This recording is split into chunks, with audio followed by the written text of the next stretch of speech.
many conflicting theories regarding the importance of learning the basic fundamentals of art.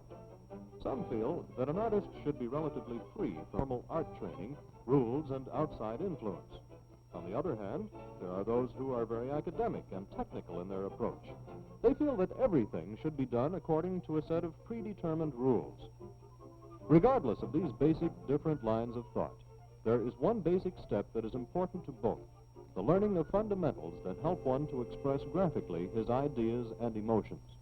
And that's the purpose of this motion picture, to give you the first step in learning to draw, basic art, the introduction to drawing. It is estimated that 15 million people in America draw and paint as a hobby, and are often referred to as Sunday painters.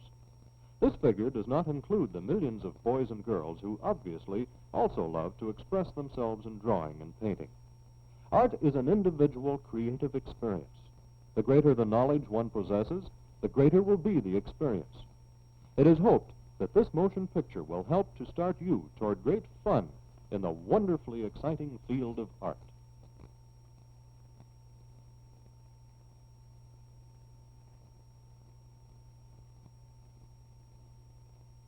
Our authority for this movie is a man known to a great many as one of the leading professional artists in the United States, Hal Cooper. Mr. Cooper is the author of the book, Art for Everyone. He is also the founder of the Cooper School of Art in Cleveland. As a top-flight professional artist, Mr. Cooper has devoted a great deal of his time toward the encouragement of the amateur artist. He has dedicated himself toward bringing the fun and satisfaction of drawing and painting within the grasp and understanding of the layman. In this capacity, Mr. Cooper has been national president of the Amateur Artists Association of America. He is also founder and national president of the Junior Artists Club of America, and, well, but his modesty requires us to stop here. The only additional thing we should say about Hal is that he believes anyone can learn to draw, and has proved it through his 24 years of teaching experience. Learning to draw is an exciting challenge and becomes easy only when we know how and gain experience, of course. Well, of course, it isn't that easy as it, Hal, for the beginner. No, not quite. In drawing, we are concerned with 5 basic qualities of an object. Line, which is the single dimension of length. Shape is concerned with 2 dimensions, length and width. Form is the 3rd thing we are concerned with. It gives our drawing the 3rd dimension, depth. For tone, our 4th consideration, we find the quality of lightness and darkness of the object.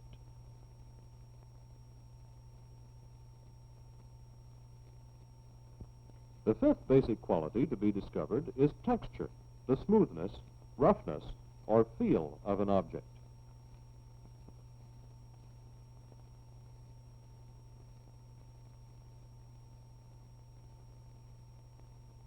It is generally presupposed that most objects in nature can be seen in terms of 4 basic forms: the cone, the sphere, the cube, and the cylinder. Here are all of the 4 basic forms we just saw, but in a treatment that illustrates how they are applied to drawing. Take these 4 basic forms, the cube, sphere, cone, and the cylinder, and let's draw a picture.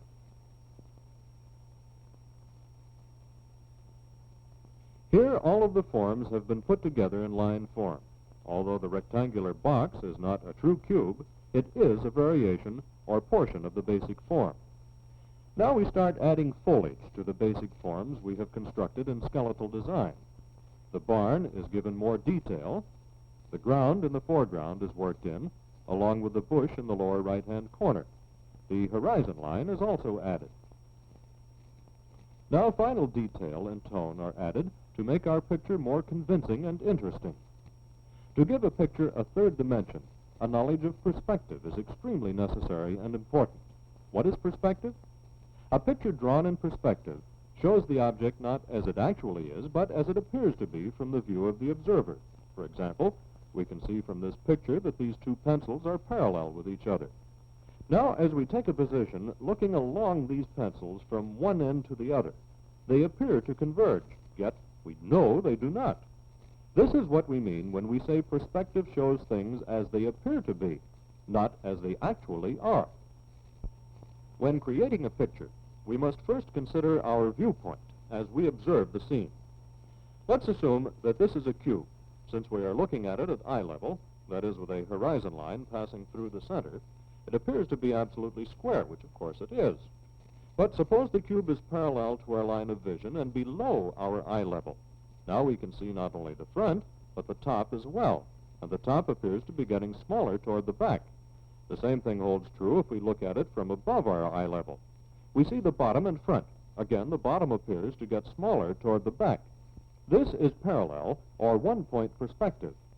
In parallel, or one-point perspective, the object or objects are parallel to our line of vision.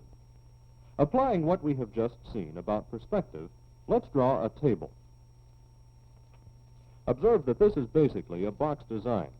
Our horizon line is above, therefore the top lines will appear to converge at a single vanishing point on the horizon line. Fill in all of the legs and top, then erase the imaginary vanishing lines and horizon line. Simple, isn't it?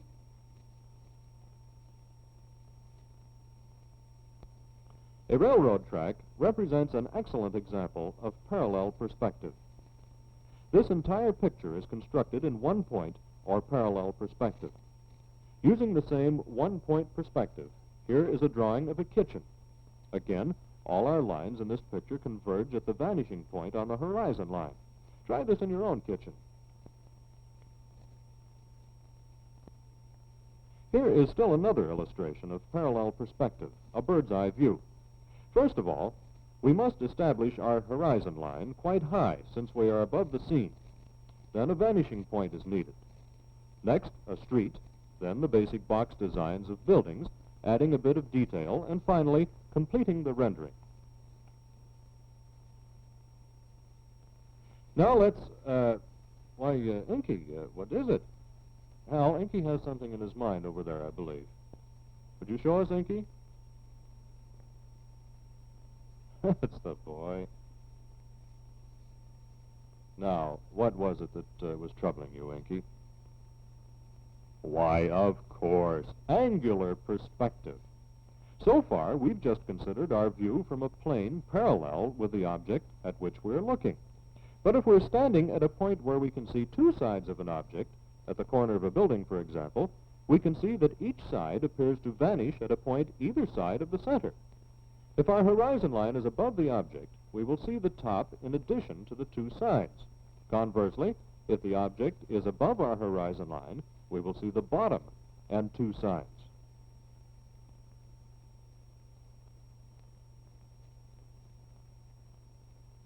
To draw a building in angular perspective, first establish a horizon line and draw a box, starting with the perpendicular line that is closest to you.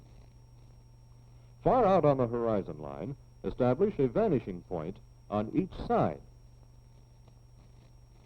From these points, draw the top and bottom lines of your box, making them meet at the first perpendicular line you drew. Now, add a second box on top of the first, thus forming another tier to the building. Then add another, a larger box that will add height to the building. And now that the basic skeleton of our building is constructed, proceed to draw in the windows, the doors, and so on. You can get as detailed as you desire. Circles and other shapes can be drawn in perspective too. For example, watch what happens when we turn this circular piece. Notice that it appears to be an ellipse. This type of view would be one-point perspective, with an imaginary line drawn from the outside edges to a vanishing point. While an ellipse appears easy to draw, it is quite common for the average student to have difficulty constructing it. Avoid the usual pitfall of bringing the ellipse to points at the ends of the long diameter. Here is a good illustration of a series of circles in relationship to the line of vision.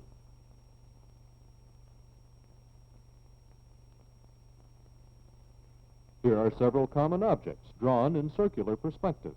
Even here, note that they are basically constructed within boxes of different form. The boxes will aid you in determining the course of lines that are vanishing when they are not straight. A single picture may incorporate any number of vanishing points, which are all located on the same horizon line. These vanishing points are determined by their relationship to our view. This picture uses three, one to the left, one to the right, and one in the center. Everything in the room is parallel to our line of vision, with the exception of the chair and footstool. The chair and footstool, then, will have to be drawn in angular perspective, while the rest of the room can be drawn in parallel or one-point perspective, vanishing in the center of the picture. As you progress in your use of perspective drawing, you will find that a greater freedom and more realism is yours when you draw in perspective without the use of a ruler. Freehand perspective releases your picture from the mechanical feeling that must be present when it is created mechanically. These pictures were all drawn without the use of a ruler, yet were done with the feeling of depth that perspective brings.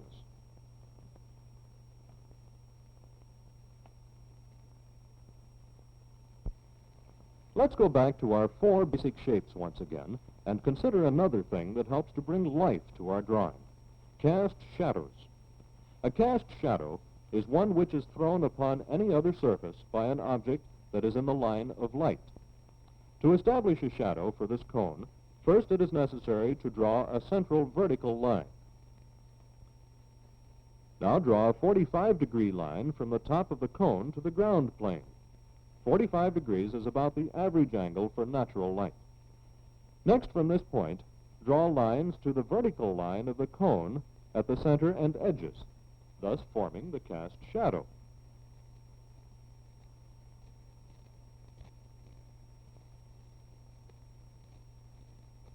To add a shadow to a sphere, as we have in this scene, first draw a vertical line through the center.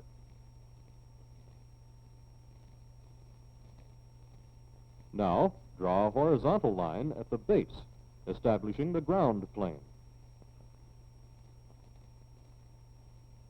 As we did with the cone, draw a 45-degree line at both outer edges and through the vertical center line.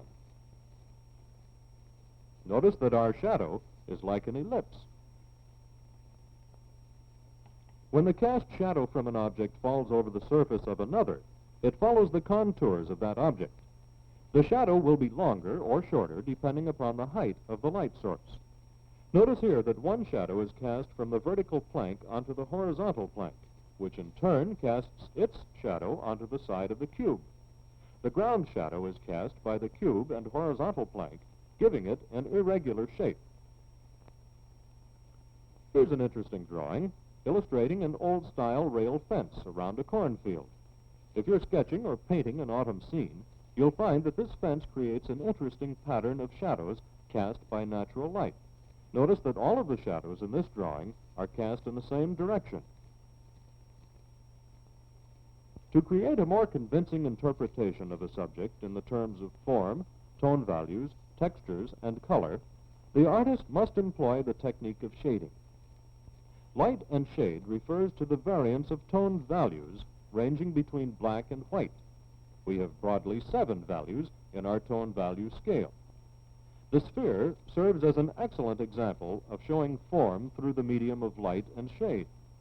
That portion of the object which is struck by the light source and reflects it back at its greatest degree is termed the highlight.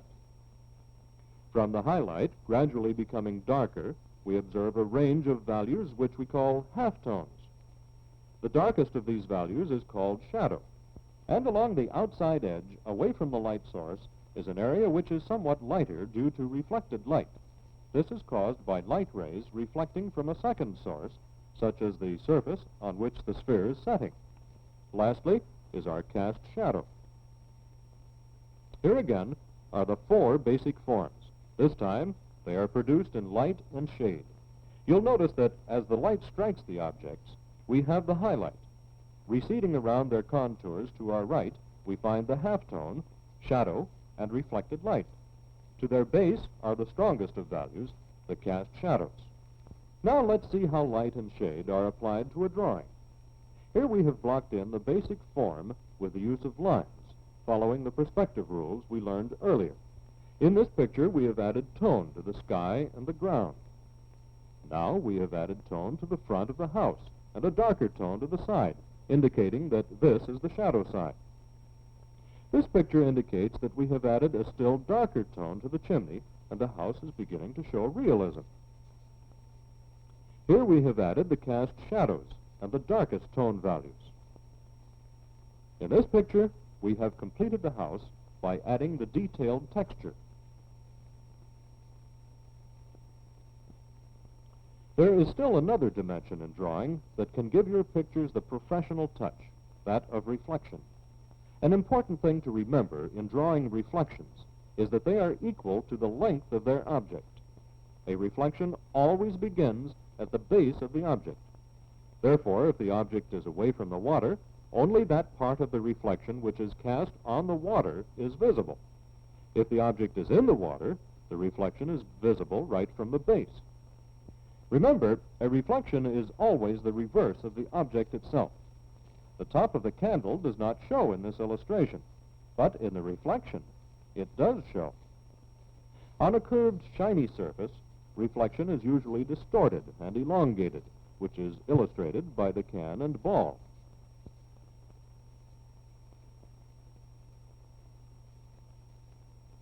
We've shown you in this movie the basic fundamentals necessary to produce on paper the pictures you see in your mind's eye. Everyone, of course, cannot be a professional artist. But, as Hal Cooper says, everyone can learn to draw. Practice the fundamentals we have shown you. Enjoy the wonderful feeling of accomplishment which comes with the illustration of thoughts.